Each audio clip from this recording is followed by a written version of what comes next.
네, 일부 보수단체의 드라이브스루 방식의 개천절 집회를 둘러싼 논란이 계속되고 있습니다. 당국은 안 된다면서 불허 결정을 내렸는데 주최 측은 이 불허 결정의 집행을 정지해달라면서 가처분 신청을 냈다고 하죠.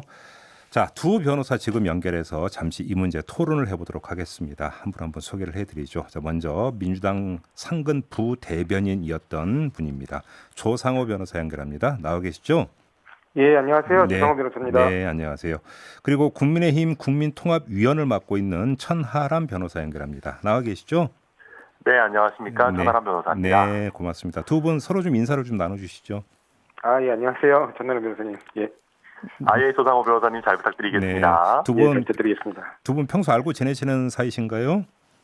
아닙니다. 오늘 처음. 아, 오늘 처음입니까? 예, 저도 예. 방송에서만 뵙거나 이렇게 네. 했지만 네, 저도 직접 방송에서 이렇게 인사드리는 건 처음입니다. 알겠습니다. 시간이 많지가 않아서 짧고 굵고 집중적인 토론을 좀 부탁을 드리면서 바로 본론으로 들어가도록 하겠습니다. 자, 먼저 조상호 변호사께 여쭤보겠는데요. 당국의 불허 결정은 정당하다 이렇게 평가를 하십니까? 예, 왜냐면 지금 사실은 추석을 앞두고 있기 때문에 대규모 이제 그 사람들의 이동이 지금 예상되고 있는 상황입니다. 그래서 이게 만약에 코로나 같은 경우는 이 경계를 넘어가면 이 방역 당국에서는 사실은 이거 관리하고 통제하기가 굉장히 어렵거든요. 네. 그런데 지금 이렇게 이미 그 추석이라는 어떤 이슈가 있는데 여기에 더해서 만약에 전국 단위로 사람들이 모이는 집회가 열리게 되면 네. 그 부분에 대해서는 거의 이 방역 당국에서는 사실상 이 통제 자체가 어렵기 때문에 네. 이 지금 현재도 이 관리하기 어렵고 행정력에 부담이 많이 되는 상황에서 예. 그 부분에까지 관리하고 통제하기는 사실상 불가능하다고 봅니다. 알겠습니다. 그렇기 때문에 그 부분에 대해서 행정청이 방역 조치의 일환으로 그 집회 시위를 금지하는 것은 타당하다고 생각합니다. 천하람 변호사님. 네, 저는 드라이브스루 집회 자체는 네. 이게 그 준비 과정이라든지 나중에 사람들이 갑자기 차에서 내려가지고 모여가지고 뭘 하거나 이런 게 없다라고 하면 네. 저는 어떤 우리 감염병 위험과 또 어떤 시민들의 본인들의 정치적 의사를 표현하고 싶은 그런 의지가 적절하게 잘 조화되는 형태인 것 같거든요. 네.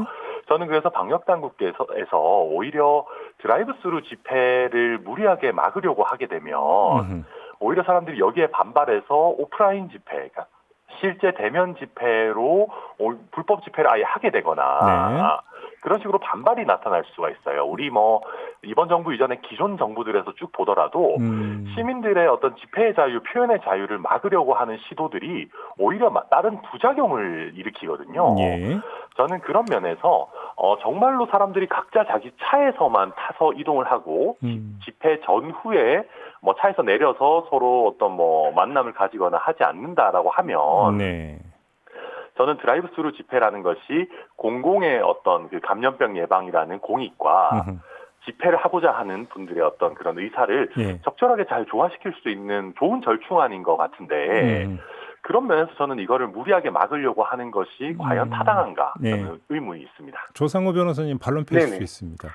이게 사실은 그 지역별로 소규모 분단위로 모여가지고 그분들이 드라이브스루라고 일컫는 차량 시위죠. 이동해서 집회라기보다는 예. 어떤 특정 지역을 계속해서 이동하는 거니까 그런 차량 시위를 벌인다면 큰 문제는 없어 보입니다. 근데 그게 왜 집중해서 모여야 되냐는 겁니다. 왜냐하면 사실은 우리가 지금 예고하고 있는 개천절 광화문 집회 그 인근 일대에 전부 모이게 되면 그 사전 준비 과정에서의 교섭이라든가 이런 과정에서 접촉이 일어날 수밖에 없는 상황이고요. 그다음에 두 번째는 뭐냐면 그게 꼭 그 집시법, 이른바 집회 시위에 관한 법률 위반의 문제뿐만 아니고 그다음에 감염병 예방법 위반의 문제뿐만 아니고 도로교통법상에도 이른바 위험한 공동이익 금지 규정이 있거든요. 그러니까 뭐냐면 우리가 이른바 이게 폭주적 단속 규정인데 여러 차량들이 행렬을 이뤄서 이렇게 이동하게 되면 교통의 흐름을 방해하게 되고 그다음에 타인들에게 굉장히 위험한 상황을 초래할 수 있기 때문에 그 자체를 도로교통법 46조 1항이 금지하고 있어요.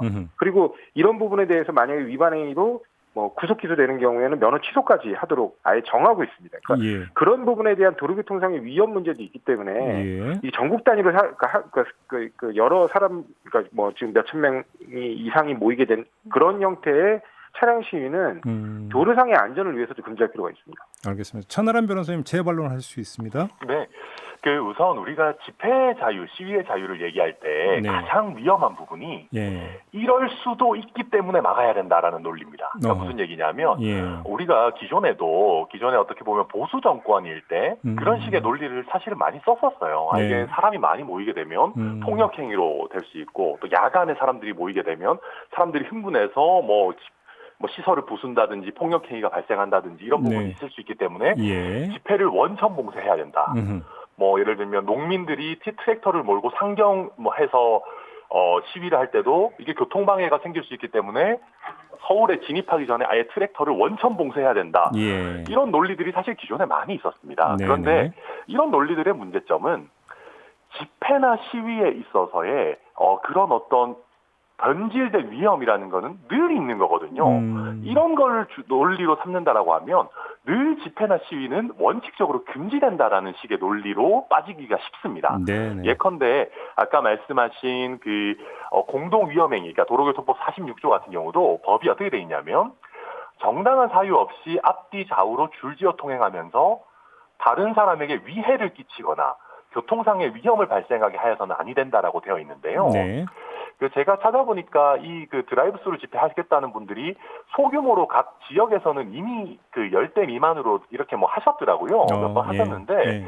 보니까 이게 그냥 말 그대로 교통 흐름에 따라서 그냥 차에 현수막 같은 거 이렇게 플래카드 같은 것만 달고 교통 흐름에 따라서 쭉 운행하는 그런 식의 방식이더라고요. 네. 만약에 그렇게 된다라고 하면 이 드라이브스루 집회를 한다고 해서 교통상의 위험이 발생한다라거나 다른 사람에게 위해를 끼친다라는 게 아직 사실은 밝혀진 바는 없거든요. 예. 그렇고 특히 요즘은 또 SNS라든지 이런 것들이 발전되어 있다 보니까 예를 들면 집회 전후의 준비 과정도 사실은 온라인으로도 할 수 있는 가능성이 있습니다. 잠깐만 여기서 저도, 네. 천하람 변호사님, 그러니까 그러면 그 보충 질문을 드리면서 다시 발언 기회를 드릴게요. 지금 분당구 서현동 주민들이 차량 시위를 하려다가 불허 결정이 내니까 이제 법원으로 갔는데 수원지방법원에서도 이 불허 결정을 확인을 하면서 그 이유로 준비 해상 과정에서 문제가 발생할 가능성을 지금 염려를 하면서 불허 결정을 확인을 해줬거든요. 그러면 법원의 이런 판단도 과도한 판단이라고 보십니까? 저는 이 부분에 대해서는 오히려 이런 가능성을 들어서 금지를 할 것이 아니라 준비나 해산 과정에서 사람들이 모이지 않을 것을 조건으로 허용하는 식의 방식으로 접근하는 것이 오히려 집회 자유를 보장하는 헌법 정신에 보다 부합하다라는 게 제 의견입니다. 조건을 달고 허용을 하는 게 오히려 맞다. 네, 맞습니다. 그래서 집회 허용 조건으로 집회 주최 측에서도 정말로 각자가 차를 끌고 거기 이제 모임 장소로 모이고 절대 각자가 차에서 내리지 않고 집회 전후에 결코 사람들이 접촉을 하는 일이 없도록 하겠다. 라는 서약을 하고 그런 엄격한 조건 하에서 집회를 허용하되 만일 그런 조건을 어기는 일이 있다라고 하면 그때 즉시 집회 허용에 대한 조건을 위반하는 불법 집회다라고 해서 해산을 명령한다든지 그런 식으로 어찌 보면 집회를 원하는 시민들의 의사와 공익을 좀 조율하려는 노력을 조금 더 기울일 수 있는데 저도 대면 집회를 대규모로 한다 그러면 미리 원천적으로 방지하고 이런 거 당연히 이해합니다.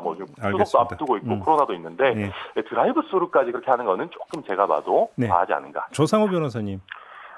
지금 사실은 이게 이른바 8.15 광복절 집회에서도 민경호 의원 등이 주도한 그 집회는 원래 집회 조건 자체가 100명 이하였어요. 근데 정말 수만 명이 모이지 않았습니까? 그러니까 이미 법 위반 경력들이 굉장히 많으신 분들이에요. 그러니까 이 부분에 관해서 이미 그 법원이 한 차례 그 위험성을 충분히 경험했다고 봅니다. 우리가 지난 그 8.15 집회 이후에 확진자가 급속하게 증가하면서 얼마나 많은 소상공인들이 고통을 겪었습니까? 지금도 사실은 가족들이 가족들의 만남 1년에 한 번 볼 수 있는 그 대명절에 가족들의 그리움조차도 자제하고 만남조 자제하자고 지금 이렇게 서로 다짐하고 분위기를 조성해가고 있는데 이때 본인의 의사표현의 자유라는 이유만으로 전체적으로 이렇게 모이는 집회를 열게 되면 나중에 그 확산의 책임은 누가 질 겁니까?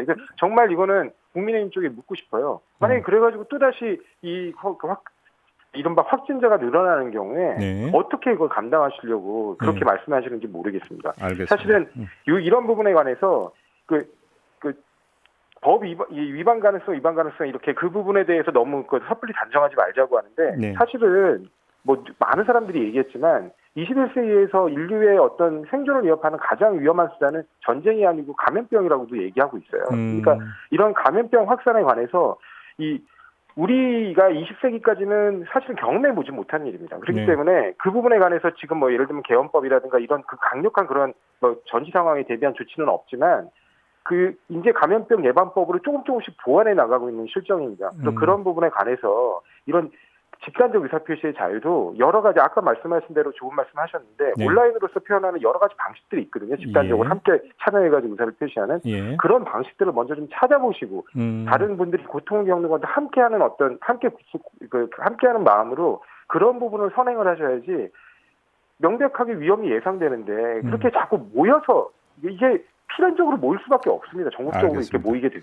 자, 지금 이제 그리고 다 예. 모인 다음에 어떻게 그 수많은 차량, 특히 차량까지 동원한 시위들을 경찰력으로 해산하겠습니까? 알겠습니다. 그 부분을 좀 고려를 하셔야 된다는 겁니다. 자, 이제 논점이 좀 좁혀지는데요. 그 조상우 변호사께서 말씀하신 것은 감염병 예방이라고 하는 목적의 특수성과 특별성이라고 하는 걸 감안해야 되는 거 아니냐라는 점을 강조해 주셨는데요. 천하람 변호사님 어떤 말씀 주시겠습니까?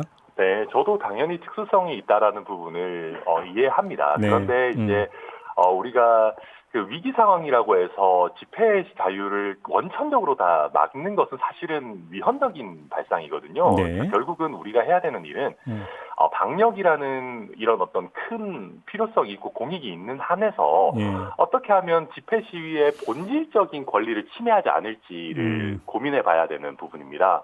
그래서 사실은 이 부분에 대해서도 제가 그래서 앞서서도 말씀드렸지만 많은 사람들이 대면하는 형태의 집회는 당연히 막아야 되는 게 확실합니다. 네. 그거는 뭐 지금 상황에서 특히 많은 국민들께서 지금 불안해하고 있고 추석을 앞두고 있고 당연한 부분이기 때문에 이 부분에 대해서는 굉장히 막는 것이 필요하지만 드라이브 스루 집회 형태, 그러니까 쉽게 얘기하면 SNS 온라인으로 할 수 있는 부분도 있겠지만 사람들이 오프라인에서 뭔가 자기의 의사를 외부로 표현하고 싶다라는 부분도 당연히 집회 자유, 시위 자유에 의해서 보장이 되는 부분이거든요. 예.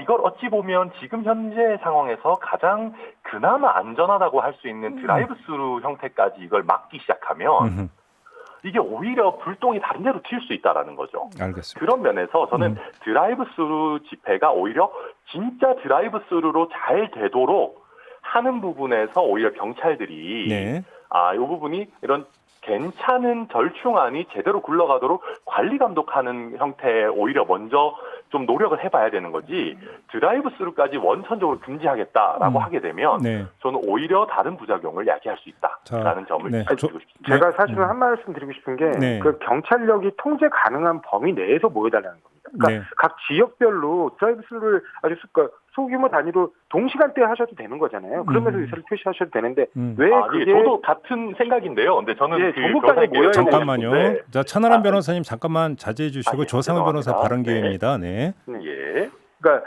아까 말씀하신 것처럼 만약에 그게 그분들이 잘 통제되도록 해서 안전하게 진행할 수 있는 방법을 찾아야 된다고 말씀하셨는데 그게 바로 이러한 형태의 대규모 전국 단위 집회를 하지 말라는 거거든요. 지역별 경계를 넘어가는 순간 이 방역 당국에서 그 감염병을 통제하는 게 사실상 거의 어렵기 때문에 만약에 정말 그런 그 의사 표현이 필요하다면 지역별로 소규모 단위로 진행하시면 되는 거예요. 그게 왜 전국 단위로 올라와서 진행해야 될 일이냐고 말씀드리고 싶은 거고요. 그다음에 이런 부분들이 다 모여가지고 다 진행을 한 장소에서 유발돼서 진행하시게 되면 그거 사실은 경찰력이 통제 불가능합니다. 아까도 말씀드렸듯이 이건 사람도 아니고 차량인데 그 수많은 차량들을 어떻게 다 통제를 합니까? 알겠습니다. 그분들이 중간에 내려서 막 얘기하고 하면 그때부터 그걸 단속하겠다고 들어가면 정말 도로에 감당할 수 없는 혼란이 초래될 겁니다. 자, 이제 시간이 이제 한 2분 남았으니까 두 분께 각각 1분씩의 발언 기회만 드리겠습니다. 반론을 펴셔도 되고요. 아니면 다르게 꼭 강조할 말씀이 있으면 하셔도 되는데요. 천하람 변호사님 말씀해 주시죠. 네, 저는 방금 조상호 변호사님 말씀하신 부분 굉장히 동의합니다. 네. 그런데 그렇게 집회라는 것은 결국 자신의 의견에 동의하는 사람들이 이렇게 많다. 그리고 이런 식의 심각한 불만이 있다는 걸 대외적으로 표출하려는 수단이거든요. 네. 그런데 그리고 지방별로 모여서 하는 거 다 좋은 아이디어십니다. 그런데 그렇게 하기에는 10대라는 제한은 너무 지나칩니다. 그러니까 쉽게 얘기해서 네. 각 지역별로 보다 소규모로 해라라고 한다면은 10대라는 비현실적인, 사실 10대의 차가 지나가는 것은 시위라고 보기도 어렵거든요. 그래서 조금 더 사람들이 내가 가지고 있는 의사를 집단적으로 표현할 수 있는 현실적인 수준의 제약을 가해주면 네. 오히려 훨씬 더 관리라든지 이런 부분이 더 용이해질 수 있다. 이런 말씀을 드리고 싶습니다. 자, 마지막으로 조상호 변호사님. 예. 사실은 이 그러니까 표현의 자유의 한 일환이지, 네. 이 집회와 시위가 어떤 절대적인 가치나 어떤 절대적인 기본권이 아닙니다. 그러니까 만약에 표현의 자유의 본질적인 부분을 금지한다면 그 부분에 관해서 문제가 될 수 있겠죠. 근데 네. 아까 천하람 변호사님도 말씀하셨지만 이제 기술적 진보가 이루어졌고 집단적으로 의사표시할 수 있는 방법이 꼭 사람들이 모여서 네. 집회하고 시위하는 방법만 있는 건 아니거든요. 특히 현재 이 감염병은 거의 준전시 상태라고 볼 정도로 전 세계적으로 많은 사람들이 사망하고 있고 굉장히 많은 피해를 주고 있습니다. 네. 그런 부분까지 다 아울러 고려하셔서 언제나 가장 앞서서 우선해야 되는 가치는 국민의 생명과 안전이라는 부분을 네. 다시 한번 좀 이렇게 인식하셨으면 좋겠습니다. 알겠습니다. 자, 우리 두 분의 이제 밀도 있는 토론을 들으신 우리 애청자 여러분들께서 어떻게 판단하실까 궁금한데요. 자, 그 여운을 남기면서 오늘 토론은 마무리하도록 하겠습니다. 두 분 고맙습니다. 네, 감사합니다. 네, 감사합니다. 네, 지금까지 천하람, 조상호 두 변호사였습니다.